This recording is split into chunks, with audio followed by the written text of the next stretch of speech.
Good day my little robins, it's me Beth. Another month has come and gone, which means you get another monthly favourites video here on the channel. You know, before we begin, if you'd like to support me and the channel in the future, you can by clicking a like to show me some love. You can click subscribe and tap that bell to be notified when I upload on the channel. Enough rambling, let's just dive straight into my June favourites 2022.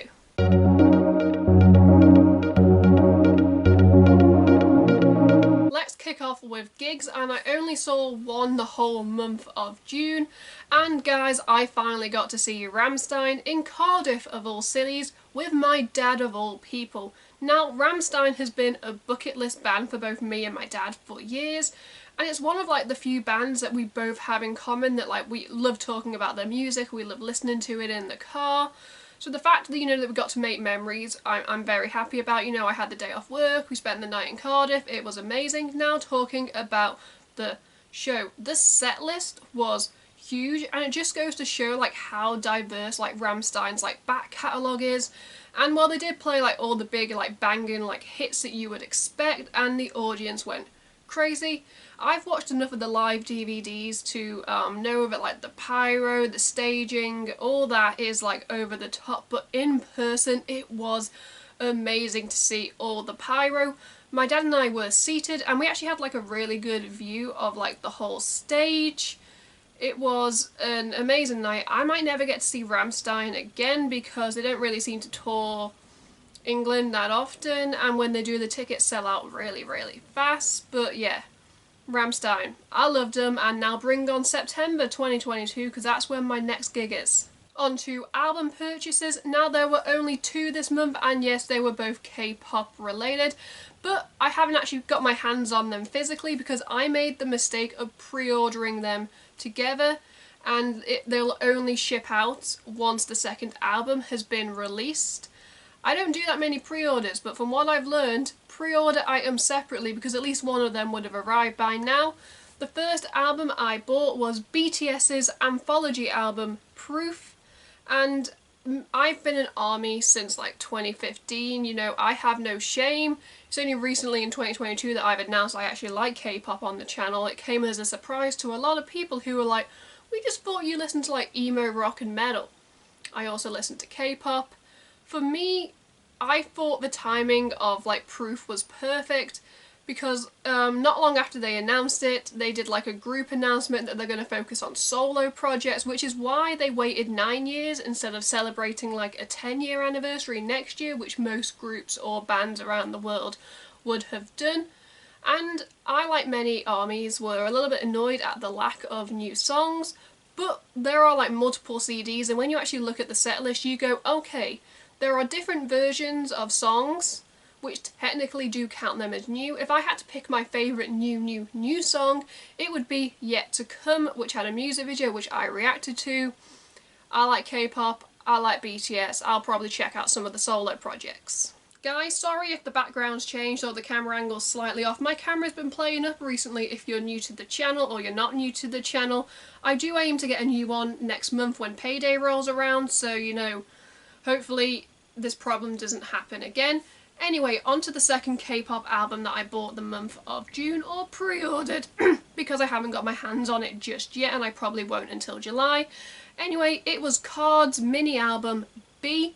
Now this is the first time we've got music from this group in nearly 2 years, because one member, Joseph, had to do the mandatory military enlistment. I reacted to the title song, Ring the Alarm, and it screams summer. It's got those good vibes, and it also showcases that this co-ed group know what they're doing. It's the perfect combination of like vocals, rap, dance, and when they like do like the little dance things, like when they split off into like little groups and they dance with one another, I'm like, yes, this is KARD. I highly recommend checking them out and this album, because in their teasers they like said, oh, they were re-debuting, they were being reborn, and I can definitely see this album as being like the first step in like their next chapter, or like a new chapter. Oh, I love them and I can't wait to see what they do next. Now let's recap my channel reactions, and oh my god guys, we actually left Korea and Japan this month, and we actually went to America and Europe, even if the trip was only brief. we went back. In terms of K-pop, I've already talked about BTS and well, Card, but there were two new girl groups that actually made it onto my channel this month. The first one was Pixie with the song Villain, and it was like badass, like oh, girl power, murder, and it really piqued my interest. And the second new group was GWSN with the song Like It Hot, and it had like slightly different vibes to Pixie, but it definitely made me feel like the girl power and like a little bit more like summery. And well, it piqued my interest, and I have gone and checked out songs, you know, from before. Stray Kids is also technically a new like K-pop boy group on the channel with the song and the music video Circus, but they're not exactly new to me because ever since I saw them on the show Kingdom Legendary War, I was hooked, and this video just goes to showcase it should be illegal for some of these K-pop groups to have so much talent and good looking people in their groups. I gave another K-pop boy group a second chance, and that was Wanners with the song Bring It On. Not to be confused with, you know, like the cheerleading movies, which were some of my favourite like movies growing up. But yeah, compared to when I first reacted to the song, I believe it was Valkyrie, this was definitely like a little bit more mature, a little bit more evolved, and actually made me check out their mini album Trickster, and actually piqued my interest in this group. Lastly, Rolling Quartz are continuing their domination of 2022 with the release of the music video for the song Holler, which is actually one of my favourites off their first mini album Fighting.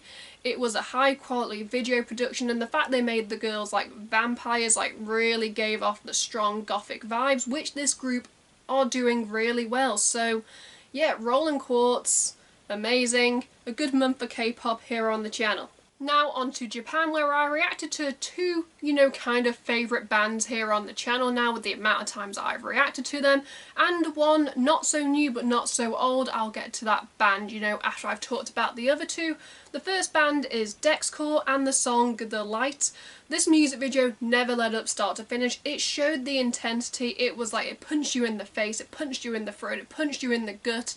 But then when those clean vocals kick in, I was like, oh my god, this band, it should be illegal. I know I've already used that comment for like one of the K-pop groups, but it's true that, you know, Japan and Korea, so much talent, and it should be illegal. Now on to the second band. It was Nema Filler and the song Ada Banana.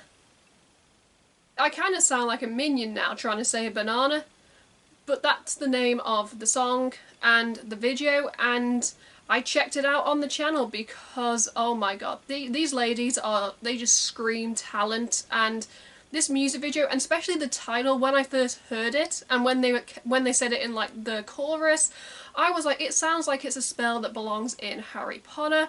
The visuals were on point, the aesthetic, the theming, it sounded good, the lyrics, yes, yes, yes. Come on Japan, what are you doing to me? And the last band I reacted to was Shirin from the band Unlucky Morpheus with the song Want to Live. Now, Shirin, I still can't pronounce his name, is actually a founding member of Unlucky Morpheus, where he actually also plays guitar and, you know, provides like the unclean like growls.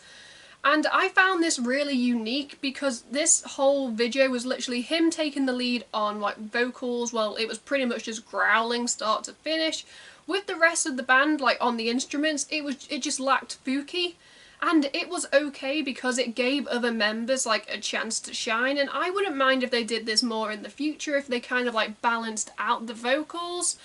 And plus, come on guys, they gave Jill like a kick-ass violin solo, and she could hold herself against those guitars and the drums, and I'm just there like, Unlucky Morpheus, what are you doing to me? You keep releasing really good music, and kind of like I said about, you know, Dexcore and Nema Filler, it should be illegal for Japan to have this much talent, and I sound like a broken record. America actually got two reactions this month, and the first one was actually requested by the band themselves, and it was Breathing Theory and the song Beautiful Disaster. Well, more like lyric video, and it's actually probably my favourite song of theirs that I've reacted to on the channel.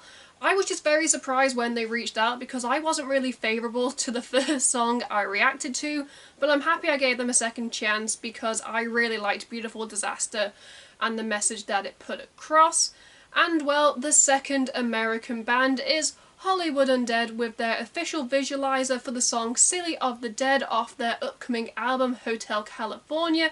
No doubt by the time this is released they'll have released a music video and then you guys will want me to react to it, and I probably will react to it because Hollywood Undead is one of my biases here on the channel.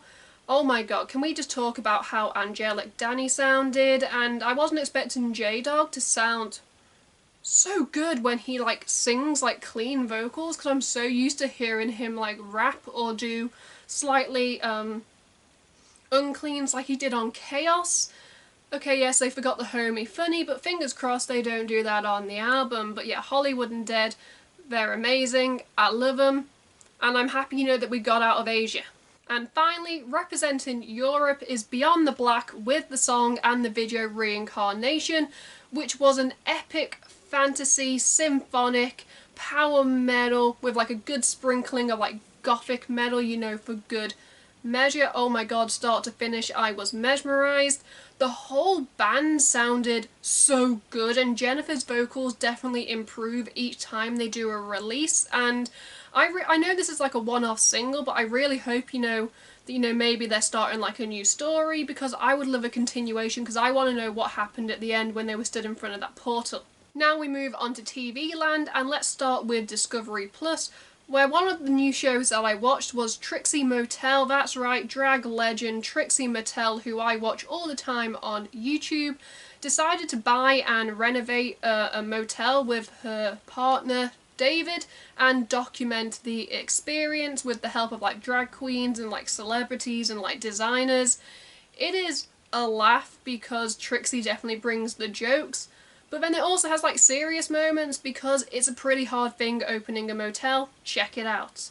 Also on Discovery Plus, I checked out Ghost Adventures House Calls, which is pretty much the American equivalent of like Help My House is Haunted, which was one of my favourite shows that I discovered last year on Discovery Plus.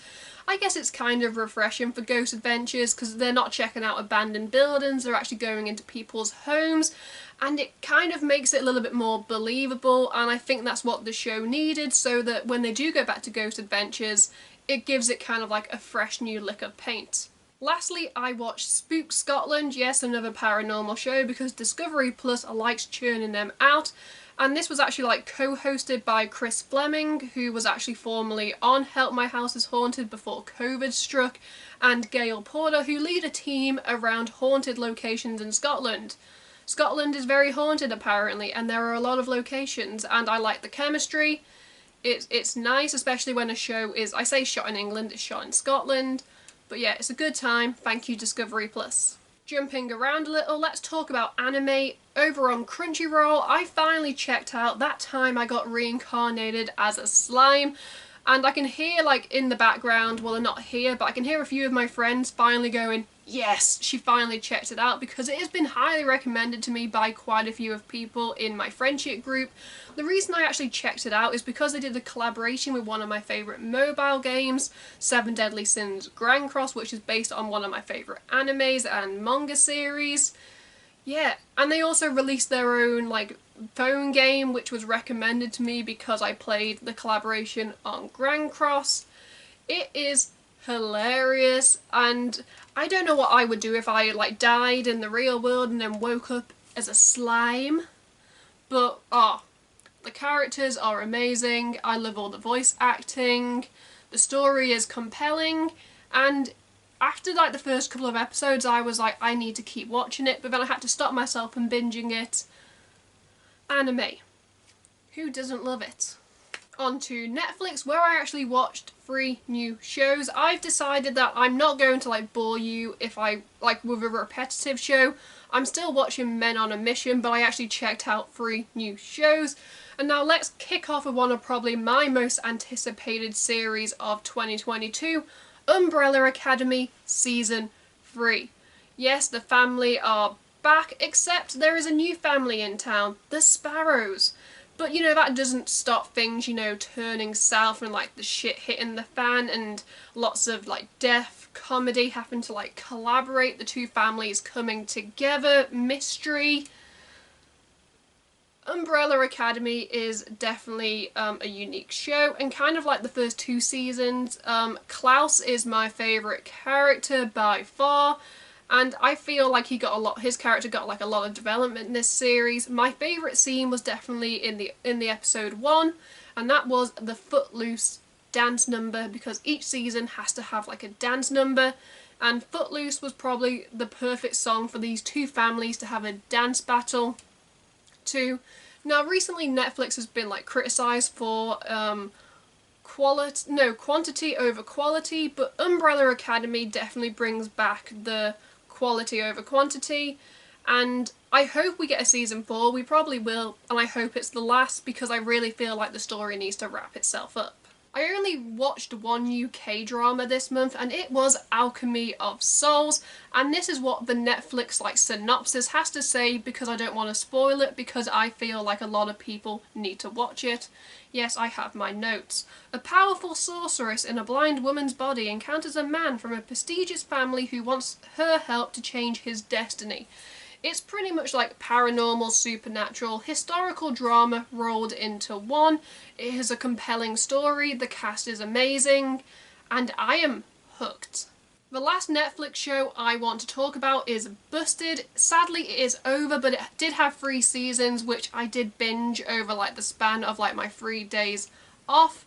And it is like a mixture of like Korean variety show with like drama, comedy, crime, murder, that saw like a bunch of Korean like celebrities from all different paths take on the role of detectives, and they solve crimes. It was a laugh a minute, and oh my god, even if you don't watch like Korean variety shows, I feel like Busted can appeal to a lot of people, because it is like a murder mystery game show, and if you like murder mystery, you'll like Busted. The last TV show I want to talk about was not on any streaming site, because I had to find these episodes legally on the internet, and it is the long-running Korean variety show Running Man. Now, I know how this got recommended to me. I was on YouTube, and because I've been watching clips from Busted, I actually started getting clips for Running Man, because 2 of the members who were on Busted are actually long-time members of Running Man, and so I started watching these clips on YouTube, and I was like, oh my god, this is a different kind of variety show, I must watch it. I think there are currently over like 600 episodes. I'm only like 30 episodes in at this point, so you know, I've got a lot of catching up to do. It is definitely a different kind of variety show. Korea are very like over the top when it comes to these shows, but this is like a lot more physical. And some of the challenges I could never take part in, but it's really funny to watch struggles, like friendships and like family like form. I've really got into Korean variety shows, and I don't know why, but Running Man, definitely up there. And the final category in my June favourites video is video games. Now, the main game I want to talk about, it has been highly anticipated for me since I saw the trailer during one of the directs, and that is Fire Emblem Warriors 3 Hopes. Now, I've never played any of like the Warriors games, so like the game mechanics at the start were like a little hard for me to pick up, but I've kind of got my head around them. But I wasn't really playing this game for the mechanics. I was playing this game for the characters, because it is set in the Fire Emblem like 3 Houses canon, and I spent nearly I say nearly, I spent over 300 hours playing that game and the DLC. I did a lot of marrying because I wanted to marry different people, so I kept replaying the game.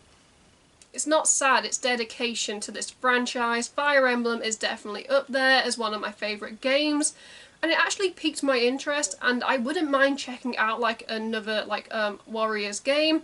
I'm not going to throw any spoilers, because there was it was spoiled for me about the character Byleth and what they do in the game, so I was a little sad that it got spoiled for me, but I definitely feel like it'll be, if you've kept away from spoilers and you want to play the game, What they do with Byleth surprised me. But yeah, definitely check out the game if you are a fan of Fire Emblem Three Houses, and I cannot wait for the next Fire Emblem mainline game. And the final game that I replayed, so it's not a new game, is Zelda Breath of the Wild. This is the first time I've picked up the game in about 3 years. And this time round I have decided that, you know, that I'm going to collect all the Korok seeds. I'm going to find the Korok forest so that I can get all those slots early game, because oh my god, you are so limited when it comes to slots. I'm also going to do the Divine Beast in like a different order. I'm going to try and do like all like the side quests. I'm actually going to try and do like a completion run of the game. And what I love about Breath of the Wild is, like, a lot of people that went back to play the game, is there are lots of like there's always content, because you always stumble across a new hidden treasure, you stumble across a new enemy, and the game just goes on forever. I cannot wait for the sequel. Fingers crossed we get news about it soon. But yeah, that just wraps up my June favourites 2022. In the comments, I'd love to hear, you know, some of the things that you guys loved the month of June. Let's start a conversation. Why not? Let's just wrap up this video before I continue to ramble. If you'd like to support me and the channel in the future, you can by clicking a like to show me some love. You can click subscribe and tap that bell to be notified when I upload on this channel. At the end of this video, you can check out my last 2 videos or playlist, depending on what mood I'm in when I'm editing this. Until next time, I'm Beth. Goodbye.